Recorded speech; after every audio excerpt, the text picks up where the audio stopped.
It's time now for the latest in local news. In the news, former Brunswick Judicial Circuit District Attorney Jackie Johnson scheduled to be in court tomorrow for her arraignment in Glenn County. It will take place in Glenn County Superior Court on charges she interfered in a murder investigation involving a former investigator that worked in her DA's office, all surrounding the Ahmaud Arbery case. Superior Court Judge John Turner, Ogeechee Judicial Circuit Judge, scheduled the arraignment for this Thursday. All the judges in the Brunswick Judicial Circuit recused themselves from the case involving the former DA, as Johnson serves as DA in the circuit for 10 years before losing the 2020 election to Keith Higgins. The arraignment comes 14 months after a Glenn County grand jury indicted Johnson back on September 2nd on the charges of willful obstruction of law enforcement officers and violation of her oath of office. No one's explained why it's taken 14 months to get to court for an arraignment. At the hearing, Johnson can enter her plea on the two charges, and they also consider motions by her attorney to dismiss one of the charges. Motion filed by Johnson's attorneys contend there's no evidence at all that shows that Johnson told police not to arrest McMichael the day of the shooting of Ahmaud Arbery. After the killing, Johnson recused herself from the case because Greg McMichael once worked for her in her office. She called District Attorney George Barnhill in the next circuit over, asked him to take over the case. Barnhill oversaw the investigation, but eventually recused himself, but not before writing a highly controversial letter in which he said the shooting of Ahmaud Arbery was justified. Once again, the arraignment date finally set. The date Thursday, December 29th at the Glenn County Courthouse. In other District Attorney news, District Attorney Keith Higgins announced that Maria Miranda Aylis, age 29, of Kingsland, Georgia, was found guilty of involuntary manslaughter and aggravated battery, family violence, and a criminal trial that took place from December 12th to the 15th in Camden County Superior Court. Charges follow the death of Aylis's 5-year-old son in July of 2019. At the time, the 5-year-old was taken to Camden Medical Center by Aylis, who initially reported the child had drowned. Medical providers, however, quickly determined that the child was not a drowning victim. It was instead suffering from multiple blunt force injuries, as the 5-year-old had a lot of blood in his stomach, consistent with internal bleeding. Due to the severity of the injuries, the child was transported to Wolfson's Children's Hospital in Jacksonville, Florida, where he succumbed to his injuries during treatment. Following his death, the medical examiner determined that the cause of death was multiple traumatic injuries, including a fractured skull, fractured ribs, and abrasions and bruises over most of his body. Evidence presented during trial included multiple statements by Aylis to law enforcement, which at the trial she stated she had lied about. Aylis made a statement to law enforcement in July 2019 where she admitted she caused the death of her child, but professed it was an accident. During trial, Aylis testified that the statement she made in July 2019 should not be believed because it was fictional.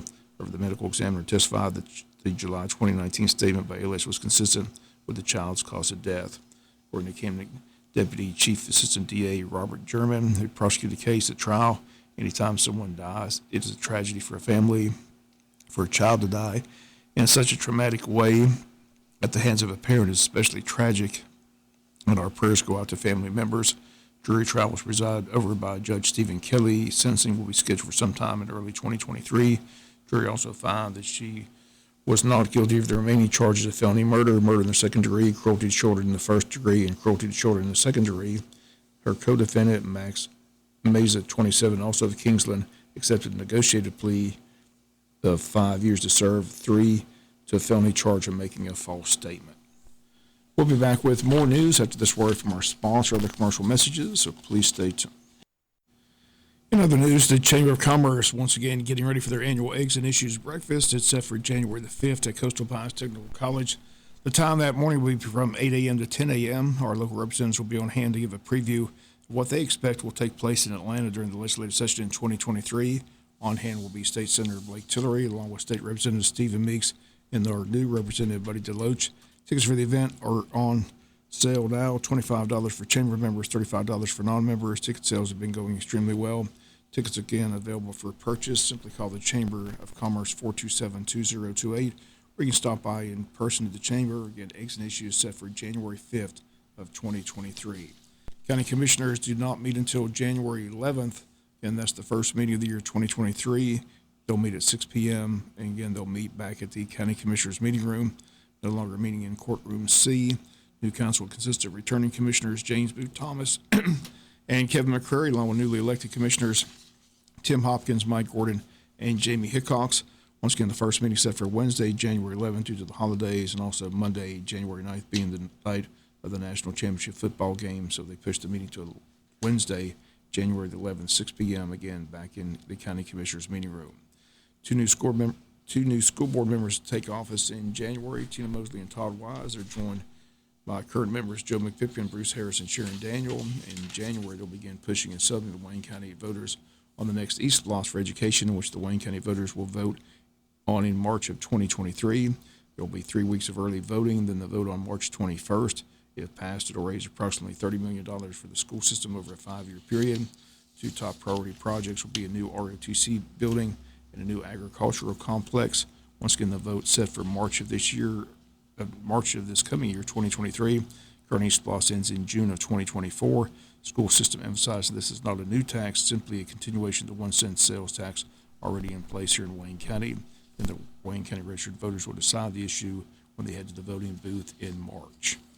We'll be back with some final news notes after this word from our sponsor, other commercial messages, so please stay tuned. Final notes and news. Georgia Department of Public Safety reports that as of December 26, 9 people died on Georgia roads over the Christmas holidays, and the Georgia State Patrol gearing up for a second weekend holiday as the New Year's weekend quickly approaches. Georgia State Patrol asks that everyone obey the posted speed limit, avoid distractions, drive sober, wear seatbelts, and ensure that children are properly restrained, as well as be courteous to other drivers.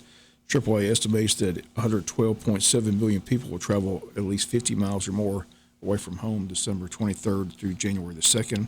In addition to increased traffic, the end of the year is also a time when officers see an increase in the number of impaired drivers on the road. Once again, law enforcement asking that everyone do their part to make it a safe and happy New Year's Day weekend. Last year of the New Year's holiday, Georgia State Patrol says they reported 254 drivers were arrested for driving under the influence. Now that Christmas has passed, shoppers can find great discount on Christmas items. Many stores slashing prices, some as much as 50% on items they were hoping to sell before the holiday. Stores looking to sell the Christmas merchandise before the new year kicks in. Once again, a great time for shoppers to cash in on some great sales. Many people take advantage, even start their Christmas shopping early. That's going to do it for latest in local news. Sports comes your way in a few minutes. Bob Morgan saying have a great day.